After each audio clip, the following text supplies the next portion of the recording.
ರೈತ ಬಾಂಧವರೇ, ಮಳೆ ಬರುವ ಮೊದಲು ಕೃಷಿಗೆ ಸಿದ್ಧರಾಗಿರಿ. ಸಮಯದ ಸಿದ್ಧತೆ ಉತ್ತಮ ಇಳುವರಿ. ಸಮಯದ ಸಿದ್ಧತೆ ವೈಜ್ಞಾನಿಕ ಕ್ರಮಗಳು ಉತ್ತಮ ಇಳುವರಿ ಹಾಗೂ ಹೆಚ್ಚಿನ ಲಾಭವನ್ನು ನೀಡುತ್ತದೆ. ಮಳೆ ಶ್ರಮವನ್ನು ನೋಡುವುದಿಲ್ಲ, ಸಿದ್ಧರಾದ ರೈತರಿಗೆ ಮಾತ್ರ ಫಲ ಕೊಡುತ್ತದೆ. ಇದಕ್ಕೆ ಮೊದಲನೆಯದಾಗಿ ಈಗ ಬೇಸಿಗೆ ಕಾಲವಿರುವುದರಿಂದ ಮಣ್ಣಿನ ಪರೀಕ್ಷೆಗೆ ಉತ್ತಮ ಸಮಯ. ಮಣ್ಣಿನ ಪರೀಕ್ಷೆಯಿಂದ ತಿಳಿದು ಅದರ ಆಧಾರದ ಮೇಲೆ ಗೊಬ್ಬರವನ್ನು ಬಳಸಿ. ಆಳವಾದ ಉಳುಮೆ ಮಾಡಿ ಮಣ್ಣಿನ ಗಟ್ಟಿ ಪದರ ಕಡೆಯಿರಿ.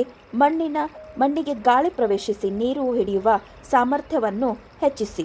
ಬೀಜೋಪಚಾರ ಮಾಡಿ. ಬೀಜೋಪಚಾರದಿಂದ ಬೀಜಗಳ ರೋಗಗಳಿಂದ ರಕ್ಷಣೆ ಹಾಗೂ ಉತ್ತಮ ಮೊಳಕೆ ಸಿಗುತ್ತದೆ. ಸರಿಯಾದ ಬೆಳೆ ತಳಿಗಳನ್ನು ಆಯ್ಕೆ ಮಾಡಿ. ನಮ್ಮ ಪ್ರದೇಶಕ್ಕೆ ಸೂಕ್ತವಾದ ಬೆಳೆಗಳನ್ನೇ ಯಾವಾಗಲೂ ಬೆಳೆಯಿರಿ. ಹಸಿರೆಲೆ ಗೊಬ್ಬರ ಬಳಸಿ ಮಣ್ಣಿಗೆ ಒದಗಿಸಿ. ಸನ್ಹೆಮ್, ದಹಿಂಚ, ಅವರೆ ಮುಂತಾದ ಹಸಿರೆಲೆ ಗೊಬ್ಬರವನ್ನು ಬಳಸಬಹುದು.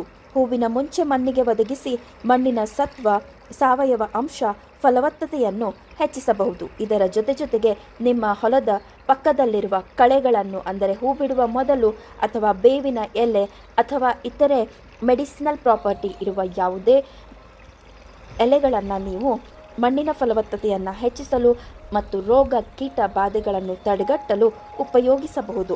ಕಳೆ ಮತ್ತು ಕೀಟ ನಿಯಂತ್ರಣಕ್ಕೆ ಯೋಜನೆಗಳನ್ನು ರೂಪಿಸಿ.